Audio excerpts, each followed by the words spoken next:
এখন আমরা ধরে নিই যে 1/0 ইকুয়ালস টু ইনফিনিটি। সো এইটাকে যদি আমরা নিচের যে আর গুণ করে দিই তাহলে আসবে হচ্ছে 0 ইন্টু ইনফিনিটি সমান হচ্ছে 1। সো 0 ইন্টু ইনফিনিটি সমান 1 আসলো। এখন আমরা তাহলে এই তত্ত্বের উপর ভিত্তি করে 0 প্লাস ইন্টু ইনফিনিটি এবং 0 প্লাস 0 ইন্টু ইনফিনিটি এটা 2 হবে, কারণ 0 ইন্টু ইনফিনিটি হচ্ছে 1। তাহলে 0 into infinity plus 0 into infinity এটা হবে 2। সো এই জায়গা থেকে যদি আমরা ইনফিনিটিটা কমন নিই তাহলে হবে 0 প্লাস 0 ইন্টু ইনফিনিটি সমান 2। সো এখন আমরা জানি যে 0 প্লাস 0 হচ্ছে 0। So 0 into infinity equals to 2।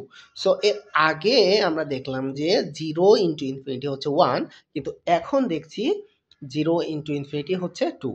ঠিক একইভাবে 1 ইকুয়ালস টু 5, 100 ইকুয়ালস টু 200 এভাবে প্রমাণ করা যায়। অর্থাৎ মূল কথা হচ্ছে আমরা যে 0 ইন্টু ইনফিনিটি একবার হচ্ছে 1, আবার 0 ইন্টু ইনফিনিটি একবার হচ্ছে 2। তার মানে এটাকে যদি আমরা উপরটাকে যদি আমরা 1 নং সমীকরণ বলি এবং নিচেরটাকে যদি আমরা 2 নং সমীকরণ বলি, এই দুইটাকে যদি আমরা কম্পেয়ার করি তাহলে আমরা বলতে পারি 1 ইকুয়ালস টু 2, যেটা আসলে যুক্তিযুক্ত নয়। এই জন্য আমরা বলবো যে 1/0 আসলে ইনফিনিটি হবে না।